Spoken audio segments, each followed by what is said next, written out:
అందరికీ నమస్కారం అండి.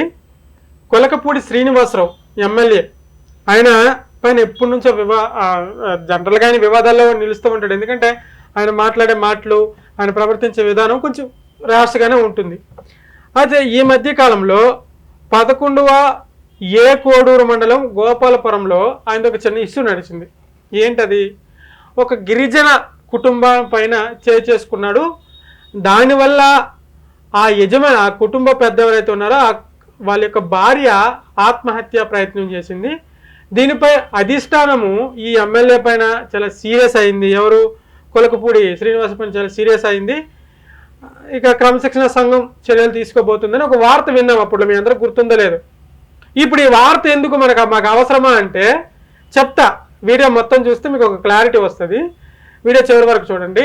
ఇప్పటి వరకు ఎవరైనా కొత్తగా చూస్తుంటే మన ఛానల్ని సబ్స్క్రైబ్ చేసుకోండి, ఒక లైక్ కూడా కొట్టుకోండి. అయితే ఈయన మీద ఏమొచ్చింది అలిగేషను? వైసీపీకి సంబంధించిన ఫ్యామిలీ అంట. వైసీపీ కుటుంబాన్ని కొట్టాడు, దానివల్ల వాళ్ళ భార్య ఆత్మహత్య ప్రయత్నం చేసింది. ఇది అధిష్టానం దీనిపైన సీరియస్గా ఉందని చెప్పేసి వార్త వచ్చింది.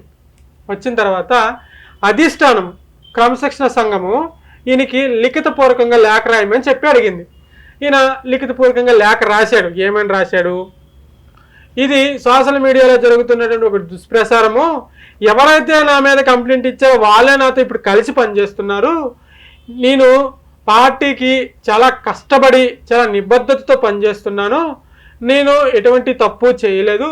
ఇంకా రియల్గా చెప్పాలంటే నేను ఆ ఊరు ఏదైతే ఏ కోడూరు మండలం గోపాలపురానికి వెళ్ళినంత వరకు అక్కడ కంచేశారు అని నాకు తెలియదు అని చెప్పేసి ఒక మాట. అసలు కంచి గొడవ ఏంటి? అసలు ఈ గొడవ ఎట్లా స్టార్ట్ అయింది అంటే, అదే గ్రామానికి చెందిన టీడీపీ నేత బుక్యా రాంబాబు అనే ఒక పర్సన్ ఉన్నాడు, టీడీపీ నేత. అయితే ఆయన తమ్ముడే, అంటే ఆయనకి సోదర వరుస, అన్న తమ్ముడో మనకు తెలియదు కానీ సోదర వరుస బుక్యా కృష్ణ. ఈయనెవరు? వైసీపీ నేత. ఇద్దరు సంతాన తమ్ములే, ఒక ఆయన టీడీపీ, ఒక ఆయన వైసీపీ. అయితే వీళ్ళిద్దరి మధ్య ఎప్పటి నుంచో భూ వివాదం ఉందంట. అయితే ఆ గ్రామంలో రోడ్డు నిర్మాణ సందర్భంగా ఈ కృష్ణ, వైసీపీ నేత ఎవరైతే ఉన్నారో బుక్యా కృష్ణ, ఆయన జాగా నుంచి ఎంతో అంత కట్ అవ్వాల్సిన పరిస్థితి వచ్చింది. అయితే ఈయన ఎందుకు ఒప్పుకుంటాడు? వైసీపీ నేత కదా. అంటే జనరల్గా గ్రామానికి మంచి జరుగుతుంది అంటే ఎవరు కాదనరు. మరి ఆయన ఎందుకు ఒప్పుకోలేదో మనకు తెలియదు. ఆయన నేను ఒప్పుకోను, నా జాగా నేను ఇవ్వను అని చెప్పేసి ఆయన జాగాలో కంచి వేసుకోవడం జరిగింది. అయితే ఆ కంచి వేసిన సందర్భంగా రోడ్డు పనులకు ఆటంకంగా ఉందని చెప్పేసి ఎవరైతే కొలకపూడి శ్రీనివాసరావు ఎమ్మెల్యే ఉన్నారో ఆయన ఆ వైసీపీ నేత బొక్కే కృష్ణ మీద కొంచెం మందలించినట్టు అక్కడున్న వాళ్ళు చెప్తున్నారట. అయితే మందలిస్తే ఈమె ఎందుకు ఆత్మహత్య ప్రయత్నం చేసుకుంటుంది అనేది ఒక వార్త. ఈయన అక్కడ ఉన్నటువంటి వైసీపీ నేతలు ఏం చెప్తున్నారు? ఏమేమి చిన్నగా మందలించలేదు, చేసుకున్నాడు, కొట్టిండు, అందుకే ఆమె ఆత్మహత్య ప్రయత్నం చేసింది అని చెప్పేసి వైసీపీ నేతలు చెప్తారు. ఏది ఏమైనప్పటికీ కూడా ఇది మందలించడం కానీ అంటే సీరియస్ అవ్వడం కానీ కరెక్ట్ కాదని నా అభిప్రాయం.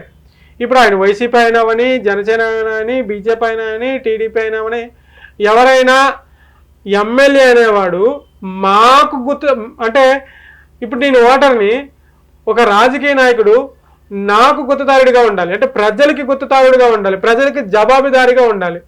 ఎస్, మాకు నచ్చినట్టుగా ఉండాలి. మేము జాగా ఇస్తే ఇస్తాం, లేకుంటే లేదు. మాట్లాడే విధంగా మాట్లాడి తీసుకోవాల్సిందేమో అట్లా చేసి ఉండకూడదు. అయితే దీనిపై క్రమశిక్షణ సంఘం గట్టిగానే సీరియస్ అయింది. లిఖితపూర్వకంగా ఏమని చెప్పింది, ఇచ్చిందంతా ఓకే.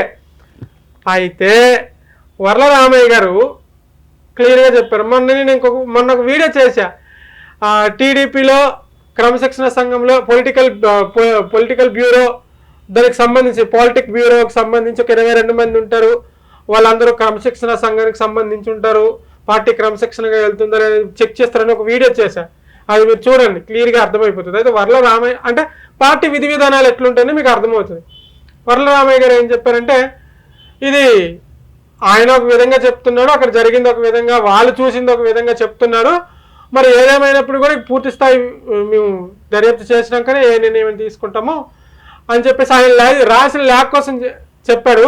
ఆయన కూడా క్లారిటీ ఇచ్చాడు. ఆయన ప్రవర్తన తీరైతే బాగోదు, మాట్లాడే విధానం కూడా బాగోదు, ఒక రాజకీయ నాయకుడిగా ఒక ప్రజాప్రతినిధిగా అయితే ఉండదు. ఇదేదైతే ఈ నివేదిక ఉందో పార్టీ అధ్యక్షుడు చంద్రబాబు నాయుడు గారి ముందు పెట్టిన తర్వాత ఆయన చూడాలి ఏ నిర్ణయం తీసుకుంటాడో ఏంటో అని చూసి ఫర్దర్ ఇన్ఫర్మేషన్ ఇస్తాము అని ఆయన చెప్పడం జరిగింది.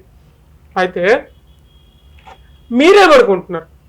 ఇప్పుడు ఈయన యాక్చువల్గా వడ్లరామయ్య గారే చెప్పేశారు డైరెక్ట్గా, పార్టీ ఆయన విలువైన అంటే ప్రవర్తించే తీరు బాగోదు, ఆయన మాట్లాడే విధానం కూడా బాగోదు అని ఆయనే క్లియర్గా చెప్పేశాడు.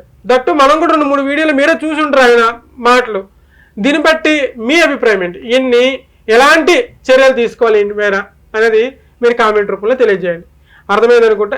ఏదైనా టీడీపీలో క్రమశిక్షణ, క్రమబద్ధత, నిబద్ధత ప్రత్యక్షంగా అవి చూస్తారు. నాకు టీడీపీ పార్టీ స్టార్టింగ్ నుంచి అదే ఇష్టం. సో మరి చూద్దాం చంద్రబాబు నాయుడు గారు ఎలాంటి నిర్ణయం తీసుకుంటారు. అర్థమైంది అనుకుంటా. Thank you.